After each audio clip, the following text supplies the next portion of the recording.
Here we go. This is Copy Who, and I am your host, the one and only Paul the producer.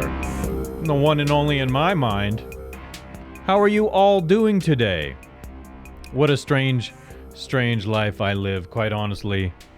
I've had a weird paranoid morning from the moment of waking up. I was weirded out and I was somber for various reasons. You know, true story. Maybe I shouldn't be listening to this. Your children and to your grandchildren, and they're going to ask you questions. What did you do in the 20s? What did you do to facilitate the pushback? Now. And you're going to have to give them an answer. And the future is ugly and dystopian unless we all stand up and be counted. Here it is. And we know future recognize his voice. It does rhyme. We have an RFK, Dad and Uncle killed, now running for president. We have the 20s leading into the fascist crazy World War time. II, and probably a collapse by the end of this decade. I mean, do you not see history repeating, but on a more grand scale? Yeah, so I am paranoid. I'm paranoid, and all kinds of thoughts are going into what I'm saying. You know, last night my dreams were honestly, they were vague, and they were not as vivid as usual, but I do remember vividly there being all these fucking poisonous snakes on tables, around the table in my environment. I was paranoid about snakes and serpents. And that, you know, it's a byproduct of the way I'm feeling about things. And I'm not feeling like a normal person. I'm not feeling like I live in a normal era right now.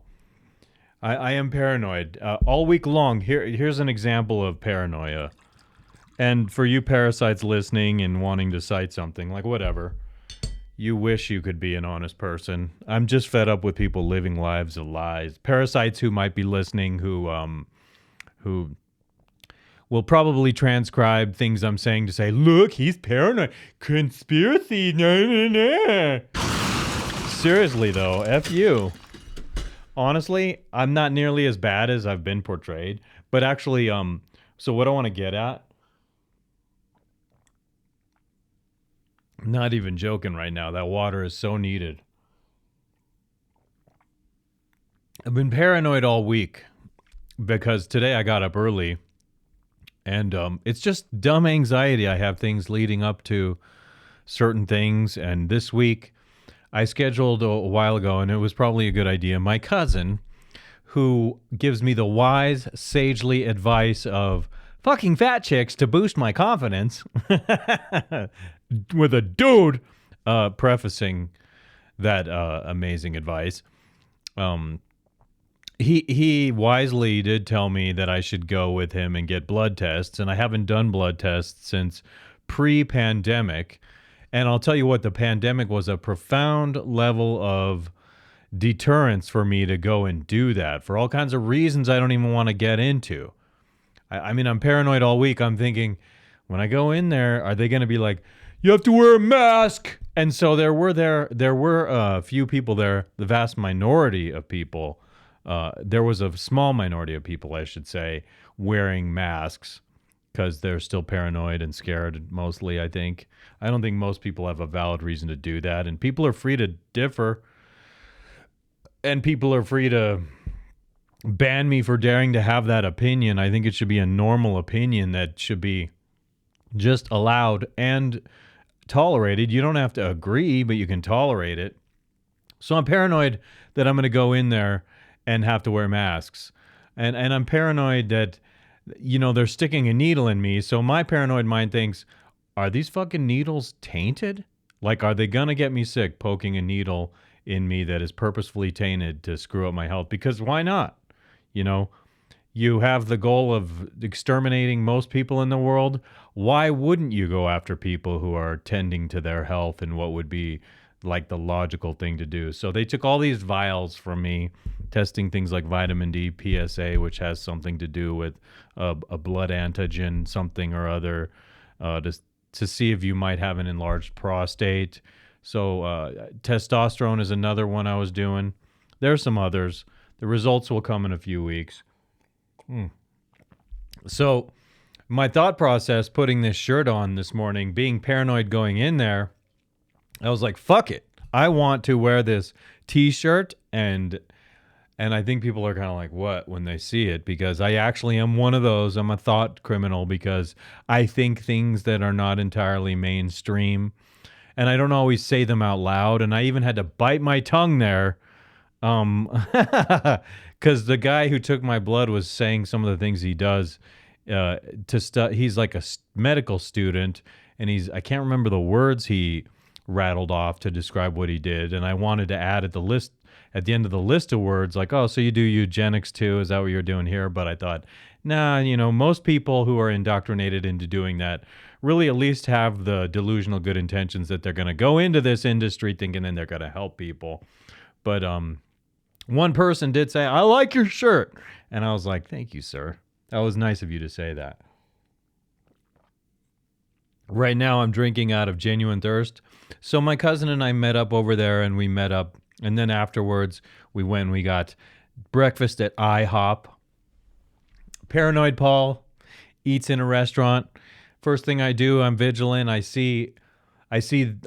Before I even sit down, I go, emergency exit there, emergency exit there. If some crazy shit happens, probably shortest pathway out is there. And we'll have to assess where the popping death noises are coming from when you blast out of there. So this really happens. And I'm not sad to say this. I'm actually glad that I have a vigilant mind, not a vigilante mind. Not a vigilante mind. And I'm like planning to be the sheepdog for people. I'm like planning to grab my parents when the shit hits the fan and be like, go move now. Don't think. Just go, go, go. Like, you know what I mean? And God knows, though, I'm saying that I'm thinking that ahead of time in my mind. But when some crazy shit happens, all of a sudden you just kind of freeze and you don't react to it. Like, huh? But so I think that's what happens when you're doing fight training. And you before you're used to getting punched in the face, you get punched in the face and you're stunned. You're like, huh? And I like to think that if I got punched in the face now, I'm like instant reaction toward the threat. And but I am a paranoid guy. The same way I was like, if I go get TRT, is that being tainted so that someone who wants to live a healthier life, a better life, they're like, this is our opportunity to get in his body, because I'm paranoid about the colonization of the body, you see? I wish that weren't true. And so sometimes the snakes I'm dreaming about, it's like I don't see snakes from day to day. It's not like I saw snakes on TV yesterday, the last few days, or in the last week, but it's like I go to bed and I'm having these awkward dreams about snakes, and it feels like it's symbolic. It feels like a symbol of evil when I'm seeing these things in my dreams. And so I think about these things. I am a user of Telegram, and I follow an Irish dude, I think he's Irish, named Tommy Robinson. And for the longest time, I've been following him. And now all of a sudden, it says I'm not allowed to take part in the group conversations. And I'm thinking, what the hell are you people afraid of me saying? Or what are you afraid of me learning from there, from the commenting? Like, you just don't want people to have fellowship who are seeing eye to eye about the true conspiracies of the world. Notice I said true conspiracies. I'm not using the word conspiracy like it's this kooky thing that doesn't happen. It's always happened. But human nature is the nature that conspires in so many ways. That's a great quote. Human nature is the nature that conspires. If ever there were such a thing, it's human nature that conspires. Love that. So I do want to be able to, I for the longest time, I would comment in certain posts on there. So now I can't comment again. Okay. And who's doing that censoring? Is it Telegram? Is it Telegram being dictated to by Apple that, oh, hey, you got to cut him off? Because Apple's so good at curating. And so I was playing this when we started. This is from we had Robert this Kennedy is from on IW. Okay. This is my iPhone X. And for the longest time, I have not updated this phone because I know that when I update this phone, they're going to stop the functioning of being able to download AJ from IW, this show you're hearing that I started playing on here this morning. It hasn't been updated for years, this phone. That's purposeful. That's deliberate. I can't get them to turn off asking me if I want to update too. I feel like I wish these stupid computers, Apple computers and Microsoft computers, they harass the shit out of you about updating your fucking device, and I want to be like, shut the fuck up already. That's how I want to like send that message to them and say, leave me the fuck alone. Because you know what? It's not an update when you're curating out things that I should have the personal fucking choice to listen to. That's the free way the internet should work. That's how it started out way back in the day. It's something I refer to as the Wild Wild West, the way it used to be. And so I download Alex Jones with this phone right here, and I have my second phone here that I needed with updated software in order to be doing things like controlling these lights here. See that? I can't do that with this phone because the app to do that needs to be updated with a more current operating system. But here is the phone from the past that eventually, you know, everything that connects over the network will be wiped out by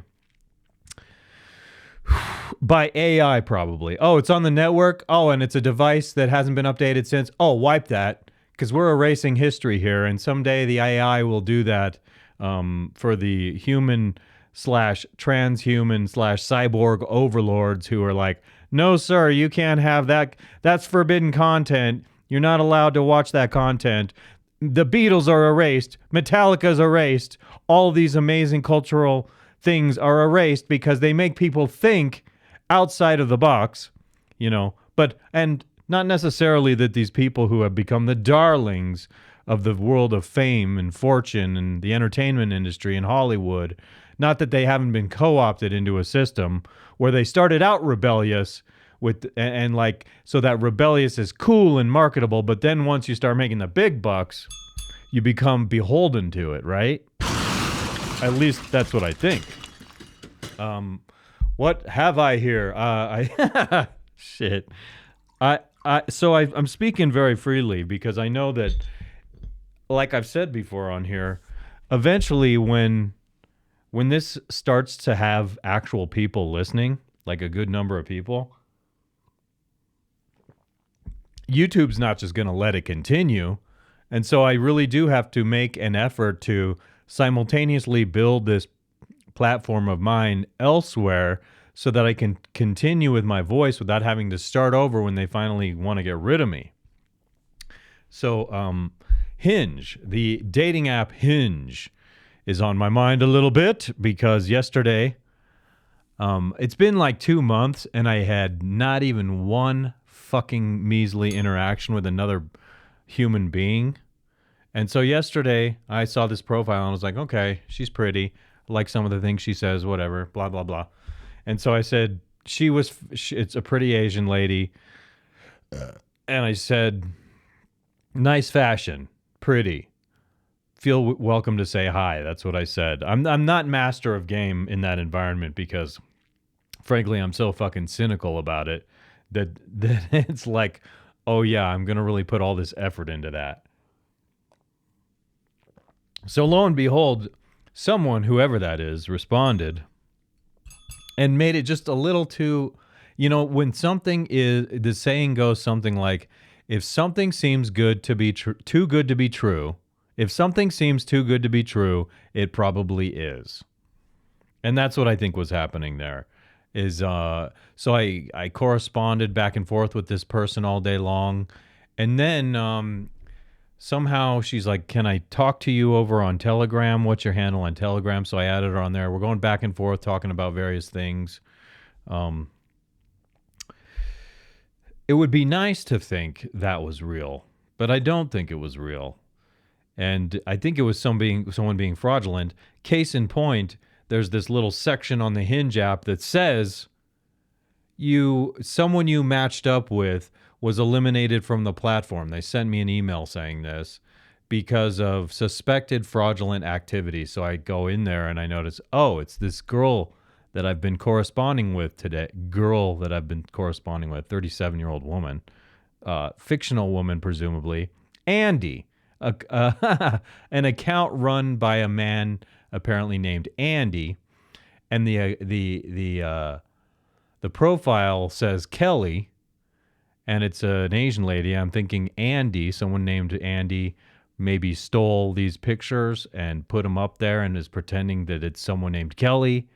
And then I go over to Telegram and they say, my nickname is Candy. Call me Candy. And I'm like, what? Now your name is Candy? So I'm just very cynical. As far as hooking up over the stupid app, as far as dating apps, I'm just like, I'm so not into it. I would rather hang out in an environment where I see people on a regular basis, and you might have the chance to interact in real life with that flesh and blood potential for attraction and rapport. Because this fucking shit, it's like, oh, you don't want to talk over the phone? Whatever, then. Like, what the fucking point is it to have like a dating app where I just want to get to know you in text? Well, then you're really keeping everyone at an arm's length, and you're not really trying if you're just not wanting to actually talk to someone. If you're real and you're legitimate, you can talk to someone. And in the same way, if you talk to someone over your phone, like, you can block them. It's easy enough. You block the contact. You put the contact in, you block the phone number that you're contacting with, and then they can't contact you. Even if they know they're not your number, what do they know about you if they can't contact you? It's bullshit. So, gee whiz. Anyway, I want to do this thing that I like doing so much right now.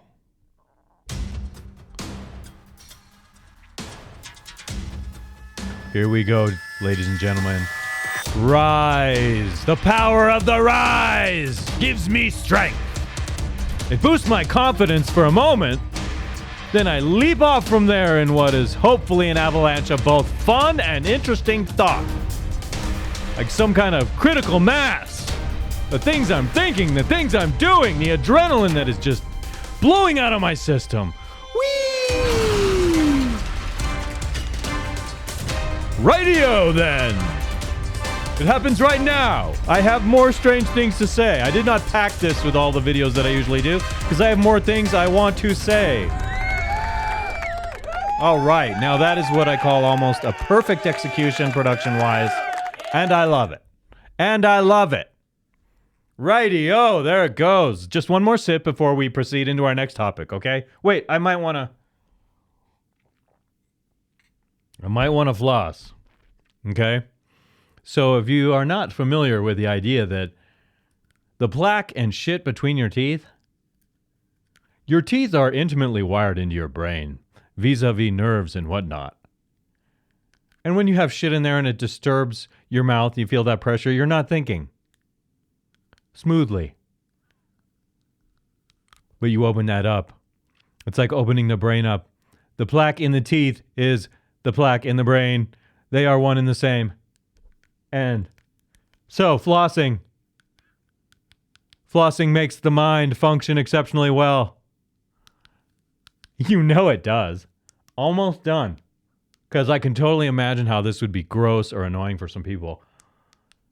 But it's the perfect time to be silly. And you know it. Why? I'm just that guy who flosses on his video.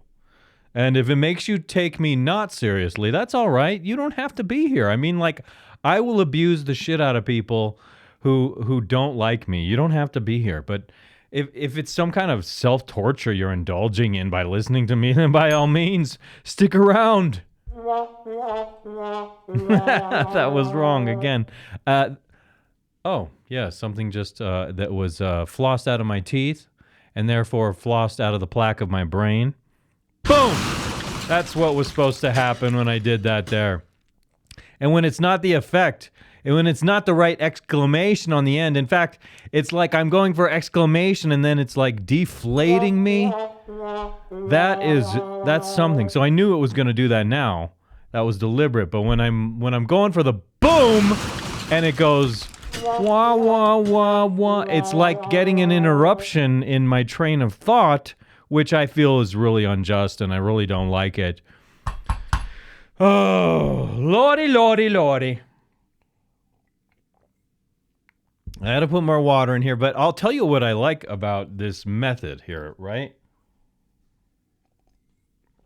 Hold on. So since I stopped filling it up with my regular water bottle, the little stainless steel thing I have, I love this. I love that it's transparent and you can see the water in there. There's some kind of beauty to that you can see the light go through that. And it's amazing how it kind of, what do you call that? Like, let's come up here like that. Oh, that's kind of cool. See what I'm talking about? You see the water. There's a beauty in clean water. Love seeing that beauty in clean water. I feel so blessed to have a bottle of water like that and see how clean and gorgeous looking it is. Just one more close-up look. I'm obsessed with it right now. There, it's funny how the image gets all reversed and it's backwards there. Let's go over there and just look at the whole scene. There's the ring light. You can see the ring light. It's like having a fisheye lens or something in front of it. And I love the water swishing around there. I love that it's visible through the bottle. But let me move on here to my first topic, which is it's not a video, but it's a topic because I watched the movie Ghandi last night, and I'm forgetting the name of the actor who played Ghandi. He really did do quite an exceptional job. Trombone, so I almost made the mistake again. And here is the real Ghandi, I presume. Blow that image up for you. I watched this movie last night. It's a 3-hour film. While I was corresponding with the person who is pretending to be someone else on Hinge. And it's really kind of a beautiful movie telling the story of this man, and it highlights the concept of civil resistance to overthrow your oppressors. And it worked exceptionally well for this man, apparently, in South Africa. And then subsequently, he went to India, and he was able to overthrow British rule of India so that Indians could rule their country independently. And somehow at the end, I wasn't understanding. I'd have to watch it again to understand it all, about how Pakistan and India split off from one another and became separate countries, so that I think the idea that was put forth in the movie was that they wouldn't be at one another's throats, so that it wouldn't just be like a civil war erupting. They both kind of got their own independent countries. But anyway, the concept of the movie has so much to do with civil resistance, where like when your violent oppressor is hurting you, you don't fight back. And in the history of the world, I don't know, there are only certain times and places when I think this methodology of overthrowing your oppressor would work. And the reason I bring this up is because I'm paranoid about the era we live in. Like, I make it no secret with certain people who know me, and some people in my family even see what I'm saying, and some people think I'm crazy and I'm on the wrong path and whatnot, and that's fine. Parasites. This is going to be a buffet of fucking revealing shit you can say about me, but I don't really give a fuck. You can either wake up or you can be the fucking dead cockroaches to the people who want to kill you. But I'm thinking about this a lot today because, of course, I saw the movie last night. And so the era we're living in is one that is distinguished in a most unique way. And that is, quite simply stated, that there's a war against humanity that seeks to exterminate the vast majority of people. People 1.0, people with an original fucking genetic makeup. And it's under attack in so many ways, colonizing our bodies to try and kill us, starving us out, getting us into centralized control systems to enslave us in the most literal sense. And when the intent... So they were very successful. Gandhi, Yanni, the music artist. Of course, Yanni was the one who set the Indians free. No, it was Gandhi, not Yanni, Gandhi. I was saying that the civil resistance that they employed to make these changes wound up being very powerful and effective. But I mean, And so I wasn't totally familiar with the story, and to the extent that the movie is true about history, I can't speak to the efficacy of every single aspect of it. I think it tried to have a true telling of this guy's life, which was kind of an extraordinary life, it seems. I've heard people say he was a racist or whatever, but I'm like, that's what assholes say about everybody, and I get the impression that he was just trying to do right by his people.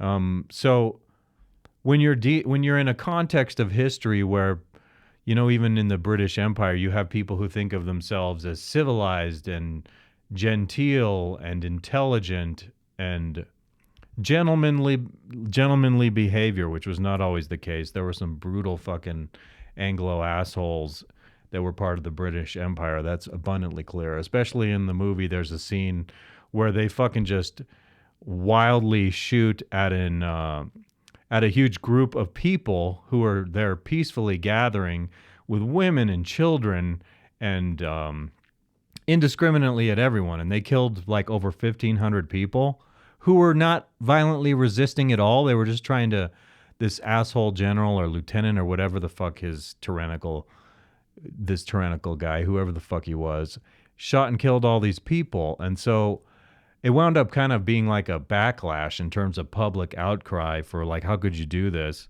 And so not fighting back really brought attention to their cause.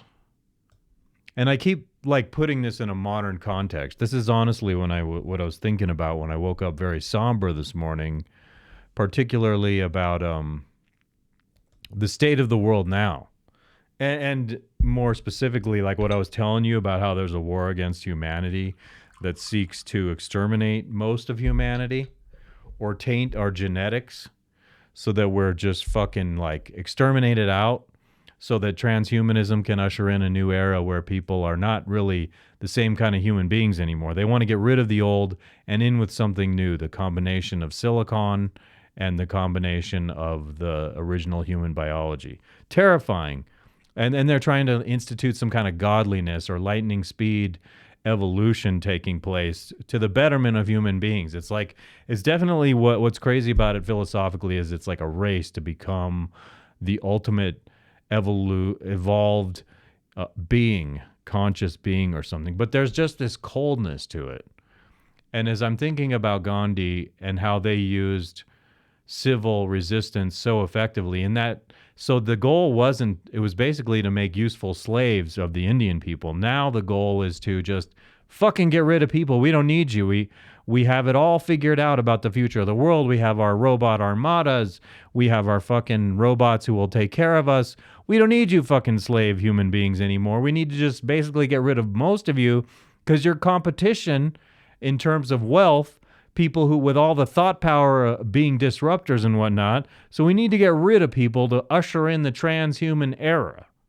And if you don't know what transhuman means, I suggest you look it up and read it. A homogenous, fucking boring human being, in my opinion, which is placated, enslaved, and distracted from day one to be a compliant sheep with nothing whatsoever resembling independent thought. And so the point I'm getting to, bringing up, like I'm not just rambling saying this. There's a point that's on my mind about this. It's what I'm leading to. It's about how when the goal is to fucking kill you, when that's the fucking end goal, and when they already have so much in the way of resources to just wipe you out in terms of firepower and literal fucking oppression, strength in their oppression, it's like, how could you possibly use civil resistance as a means to avoid that fucking, as a means to get them to change their mind? They're not going to go, well, you know what? These people they're protesting like in millions. They're not okay with us exterminating them. This was a bad idea. Let's stop. It's like, no, it's once you decide that's your plan to exterminate, and that's the purpose of extermination, to be extermination. It's not like they'll be like, okay, these people aren't into being killed. We got to stop now, okay? So what works for Ghandi in his context in a world where there is some kind of idea that is a remnant, a true remnant of justice, a true manifestation of justice, and some real indication of real honor. I don't want to lose my train of thought. Basically, I'm saying that I don't think that civil resistance alone is going to change the nature of the world that we're in. It's not going to be enough to stop people who are psychotically hell-bent on our extermination, which is distinctly different from the British Empire colonizing countries for their own benefit, to reap the spoils and rewards of, like, we own this territory here, and so we get to make all the laws and the rules about how to reap all the wealth out of it for the empire. It's just, so now the empire's like, hey, these people are not to be exploited. They're to be exterminated because we've reached this point of wealth in the world and their resources, and it just makes more sense for them to get rid of us, I suppose. I'm saying this fucking crazy shit on YouTube. You can bet your ass if I were saying this and we're getting millions of downloads, YouTube will be like, nope, you're out of here, you're gone. So I don't necessarily think this will be taken off right away. But I also think that algorithms are sophisticated enough to say, hey, this guy, he's having conversation here that is verboten. What the things he's saying, they're not allowed because we have this agenda over here. And God forbid I say what I say and it changes minds within people. And frankly, that's why Telegram and or Apple is blocking people like me from being able to comment in articles posted on Tommy Robinson's group in Telegram. It's the same kind of fucking thing where there must be a control. So we demonize you, we besmirch your reputation, we'll do anything to make you seem like a bad person. They can fucking basically put anyone in jail that they want. They can end what anyone is doing. And so I'm a big nobody here right now, and they were just saying on AJ from IW that as an individual person, sometimes you can feel lonely being you. And sometimes you feel like you're nobody, but one person can be powerful. And regardless of what I'm doing here, I don't feel powerful. Certainly not with the paltry downloads I'm getting. I do feel like there's potential if the right things happen for more people, but then it'll become pressure, and then I'll feel like I have a target on my back, and I don't want that either. But whatever. All that fucking Ghandi stuff I'm talking about, it's true. I saw the movie last night, and it got me thinking. So it was effective for him in his day to be a very peaceful sort of revolutionary figure with his philosophy, with their modality to change the conditions of their life. But I don't think that's going to work when your oppressor is just basically like, well, we want to fucking kill you now. Absorb your wealth, get you out of the world, because we want to rule the world now. And again, human beings are competition. So if you have billions of people, plenty of those people who are intelligent and genius level achievers can rise up to solve problems, can rise up to disrupt the business models in a world that is dominated by its current paradigm with oligarchs and governments and God knows secret societies and God fucking knows. It's overwhelming. So if you can hear any of the insight of anything I'm saying now, you just realize that, I go into a deep place and it's very much a dark place, and I try to use levity here. And I'm not wanting to like scream like, how could people do this? But I have these super feelings of rage for all kinds of things that are happening. I'm not going to get into all of them here. In fact, in sort of what I really want to do is just move on from this. But I felt like I kind of got my thought out in that. And so, frankly, if I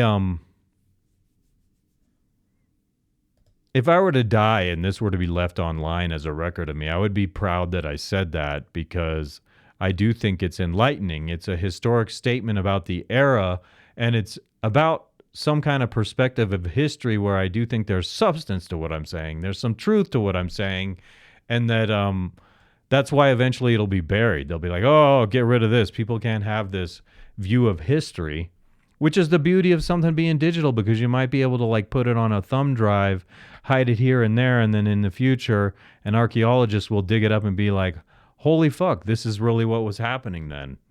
If they can even understand the language, because they might want, like, people in the future might have like 3 words in their vocabulary: eat, poop, hungry, sleep.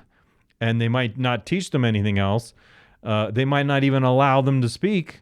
God knows. I don't know. It's just going down a really nightmarish path. And speaking of grammar, I want to come over here and open up a video of Brendan Fraser doing a big service to all of us, for all of us, with regard to grammar. And I put this aside because I thought, oh, that's interesting. I thank him for the things he was saying, some of the words. He was clarifying pronunciations of words here. And so let's go listen to that really quick. What's going on here? Buddy? Buddy? Buddy? Reloading. I don't quite understand why this video now is not playing. I will try once more to reload. And I'm sorry for this technical difficulty. It's rare that this happens. I just don't get it at all. Why would this not be playing? Are all of my fucking videos from Instagram today going to have this problem? Hold on. Forgive me, everyone. This is annoying for sure. Gonna open it a third time. See if that fucker plays. Oh no, hold on. What can I do to entertain you in the meanwhile? This is fucked up. Let's go to the second one and see if this one plays, shall we? Okay, this other one that is a video on Instagram is playing, but this Brendan Fraser one is not for some reason. No, I don't think the Brendan Fraser one is going to play. So we're going to have to skip over that one for now, and I'll figure that out. Actually, you know what? I'm going to try one more mother effing thing. And that is, I'm going to take this URL, and I'm going to try and poopy scoopy doopy come over to Firefox. And then Firefox, since I haven't opened it forever, will probably update or something. And I will open that in Firefox and see if that one starts playing. Shall we? Is it? Okay, but it's on a white background, but that's okay. Let's see if this works. Oh, no. We got to log into an account. You know what? Fuck you. What? I hate wasting time like that. I had all that good conversation before, and then when I try and roll into the regular part of the program, it's all fucked up. So screw that, man. All right, I'm going straight through to James Franco. And I'm going to close this one out, the one that's not working. And I'm going to bring you back over here like this. Woohoo! And this is James Franco, who's speaking out after being basically canceled for what people allege was sexual misconduct or sexual harassment or whatever. I want to reload it to get the sound. Thing I did, or one of the stupidest things I did at the school, was I called one of my classes a master class, sex scenes. It was not about sex scenes. I was not teaching people how to do. Man, listen to that ominous music, like, oh, dark and ominous. Not really nearly as ominous as exterminating the world. Let's give the guy a break. In the past, all the men were able to fuck, and we're not holding them accountable in the past nearly the same way as we are ruining contemporary guys who dared to get laid. Scenes or intimate scenes or anything of that nature. It was a provocative title. I'll admit, I did sleep with students. I didn't sleep with anybody in that particular class, but over the course of my teaching, I did sleep with students, and that was wrong. So you're saying it's wrong. I don't think it's particularly horrible if they weren't in the class. And so why is consent not consent? Why is it that because you're wealthy or you're famous or you're a teacher that outside the realm of the classroom you can't engage in relationships is what I'm saying. So somebody's exploiting you. And this is a guy over the years, he's done a lot of work that I've personally loved, to be honest with you. Like James Franco has done some work. Particularly, what I'm thinking is, it's not the common example people will cite in his movie catalog, but what the hell is it? It's The Interview, where he's with Seth. It's Seth Rogen, yeah, and they're going to interview Kim Jong-un, the little rocket man from North Korea, and he was so damn funny in that. Every line he delivers gave me so much laughter and joy, to be honest with you. And so here I am defending him, and a lot of people will be like, oh my God, gross, he's defending him.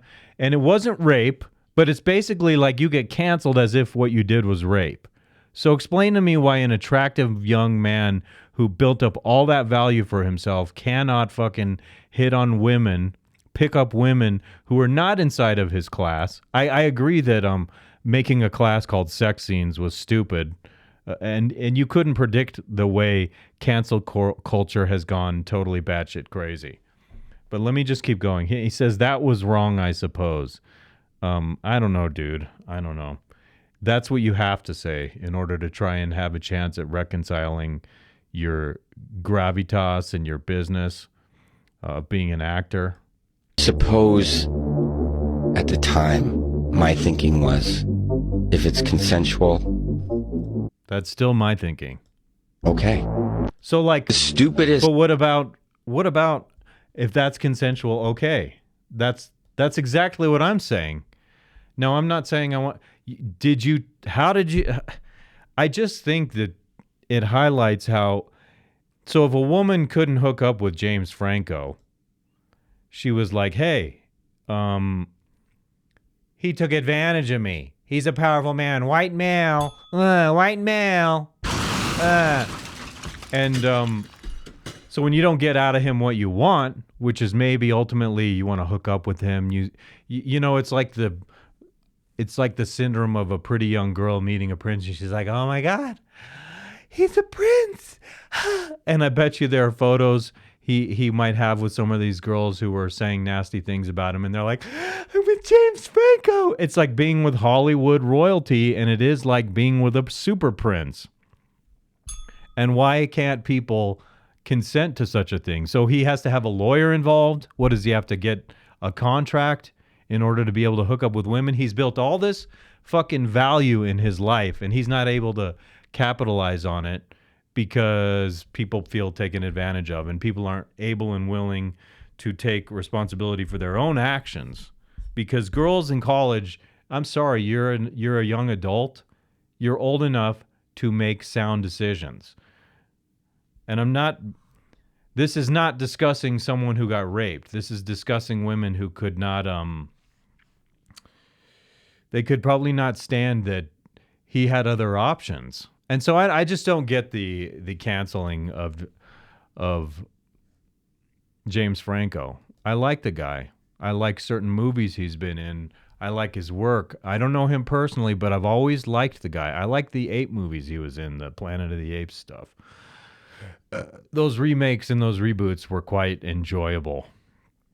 So a little along the lines of sexual harassment, not sexual harassment, but you know, what is being branded as marital abuse. I have some things to say about this that I want to discuss. I will take you to it over here.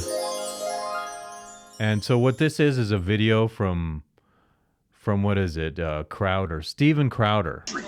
Dude makes me nervous, to be honest with you. Before I was even aware that he was having difficulty with his wife. Whoops. Let me come back to the beginning here.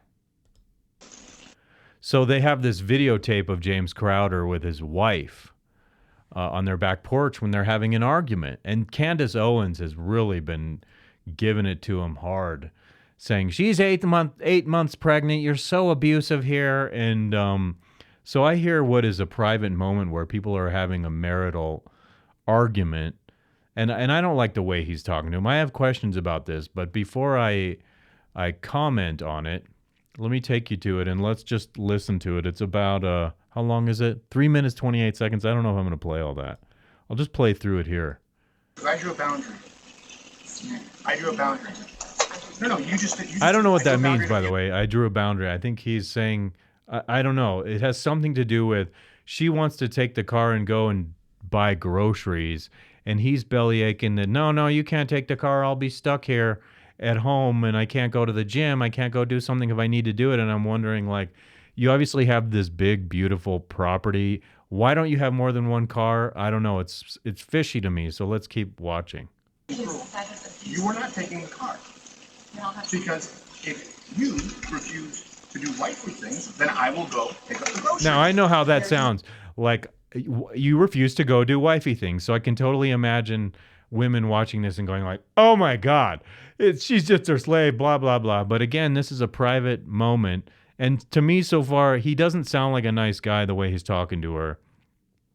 And there's some degree of understanding I'm willing to have when you're frustrated with people. Sometimes we're not our best selves the way we deal with people, especially the people we're closest to.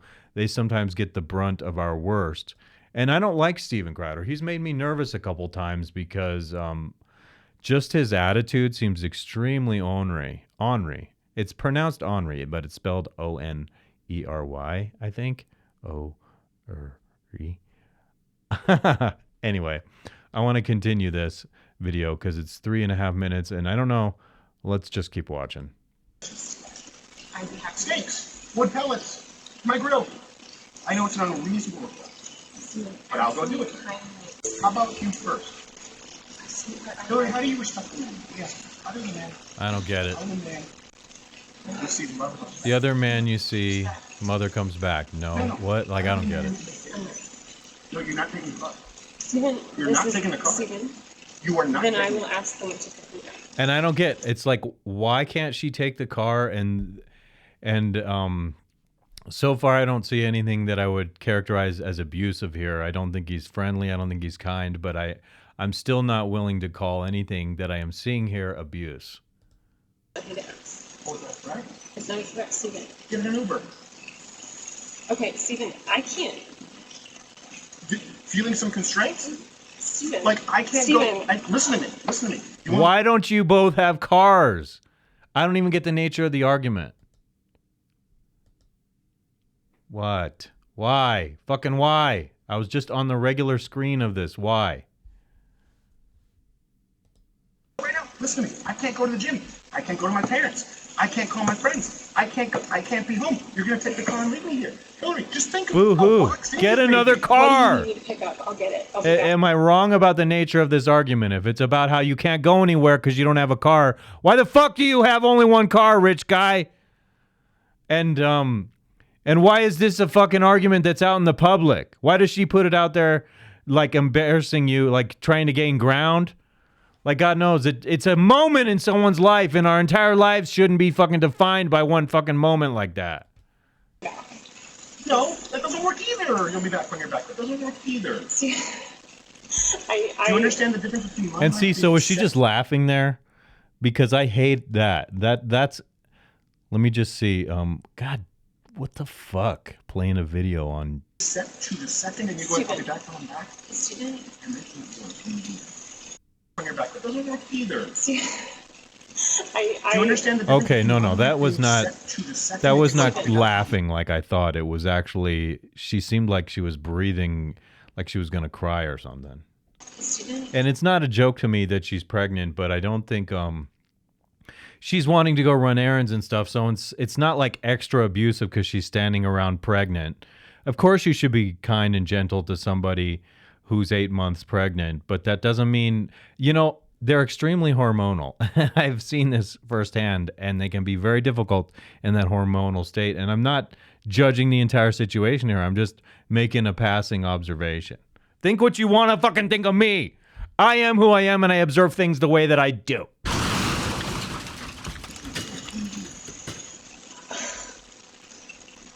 The only way out of this is discipline and respect. If what? Way out of it, then we're at an impasse. We are at an impasse. Good. Because you can't have any discipline or respect. Yeah. There you go. You throw your hand. You give up so easily. I don't give up, Steven. Hillary, you give up so easily. I just said the only way out of this is discipline and respect. You said, then we're at an impasse. Steven, no, we are at an impasse, okay? What does it even mean? But Steven, I appreciate her saying I love you in this. That would be helpful to me in an argument, someone reassuring me that they love me, because I do want to listen, I do want to be gentle, and I do want to be fair. I don't know what his gripe is. So when I hear her saying she wants to go buy groceries and she just wants to take the car, I hear him being a whiny bitch about it. And with all your fucking resources, Steven, your pregnant wife, why don't you take the fucking Uber, dude? I've been watching him, I've been listening to him, and there's something extremely arrogant about that guy's attitude. I've seen other people covering him lately, and he gives me some kind of creepy feeling. So, I'm winding up when I watch this. This is probably the third time I've seen this. I feel like I'm more supportive of her because at least she's saying I love you. That's a reassuring thing to say in an argument. I've said that in an argument and had it just fucking dismissed like I was a big fucking asshole. And so those are the words that fucking work with me in an argument. When you're like, I love you, it feels like it's reassuring to me. And it has a calming effect on me. When she says I love you, I'm like, she's not even my wife. And I'm like, I'm putting myself in his shoes and I'm thinking, if I were you, Steven, saying what you're saying, back down because you look like an asshole. And so I am. It's funny how this just illustrates how I'm not entirely on the side of men just because I'm a man. But what I'm hearing here is a guy who just seems like an egomaniac. And that's the woman who you're supposed to treat her like your soulmate there.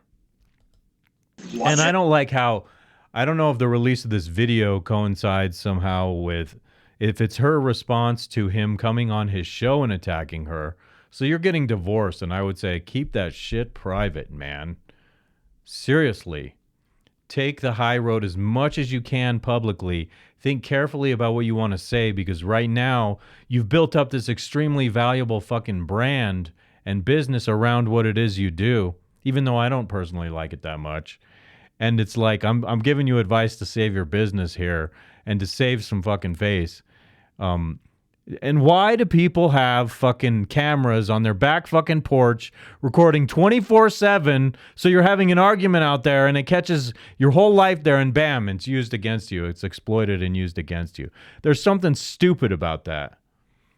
And so in so saying that I support her in this argument here, I want to add that I don't see the rest of your life. I don't know what it is you're doing. In the rest of your days with him, this is like being a fly on the wall, but not long enough to get the full flavor of what's happening in this relationship, because there's a lot of mutual abuse that goes on in a relationship. And sometimes it can fall to one side as being the aggressor or the big perpetrator, but sometimes two people are guilty for what's happening. But I do hear her saying, I love you. And when I hear that, I'm just saying, for me, I don't know if this is simpy or what, but it disarms me. It makes me want to like back off and say, okay, let's get a handle here. And that's what a healthy relationship is with someone, when you can back off from an argument and get a hold of your feelings, when you can communicate your way through it to arrive at a resolution and be closer and know that you have a really solid foundation. So there is some toxicity you can feel and hear from this. Let's just continue it a little longer, shall we? Watch it. Fucking watch it. See, now that's rough. Watch it. Like what? What are you going to do? Steven, what are you going to do? Okay, I love you. And again, I love you very so much. he's being a dick, and I feel like that's how her trying to calm him down, like, hey, appreciate me. I'm saying I love you. And we don't know the whole argument here, but if it's just she wants to go out the fucking door in the car and you're like, no, don't take the car. What a fucking stupid argument to have, like, your whole reputation ruined in public for. And I don't know entirely who to blame here, but I'm feeling more sympathy and support for her observing this situation. Well, that's the big problem. And not that I've never been unfair as a man. I certainly have been, but it's just always this fight of trying to hyperbole your way out of the hot seat. He abused me. It's like, fucking A. I don't consider this abusive, but I consider it rude. And so it should be just something that a somewhat healthy married couple should be able to figure out. The fact is, when I go, look, I need you to do A, B, C, and D. When I go, look, I need you to do A, B, C, and D. You just be disciplined about it. You go, no, but I love you more than life itself. Okay, put on some gloves. What does no, that mean? But I love you more than life itself. What It's I not fair. don't even understand what you're It's not fair, and saying. it's disingenuous. Hillary, I don't even know what you're saying. Right, Brendan asked. Become someone, listen to me, day in and day out, worthy of a wife. No, I do think, I didn't say as a wife. and I do think that's harsh shit to say. She's saying she wants to go get groceries. And so what is it she's doing that's not worthy? I don't see what's demonstrated in here that makes her like where it's fair to tell her she's not worthy. And again, this is a moment. I haven't seen, this is just a tiny sliver of the 10 years these two supposedly spent together.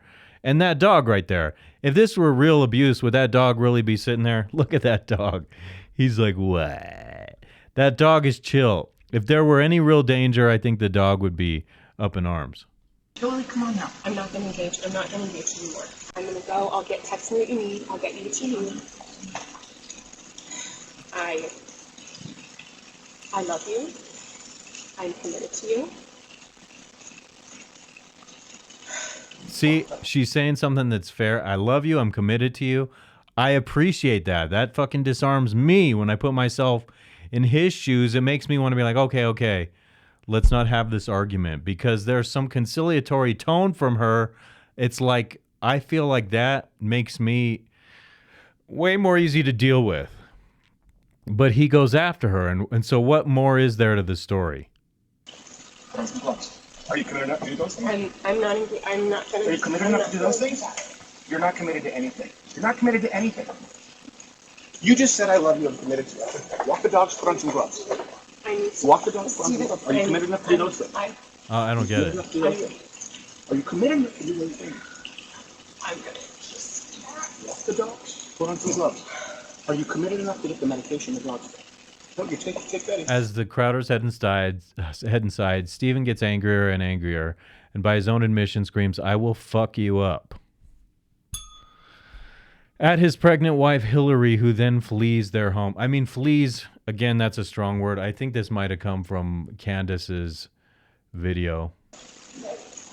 Flees, like I mean, like, you should not say that. That is certainly threatening, so I'm very inclined to take her side in this.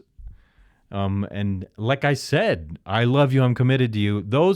I feel a fucking calming feeling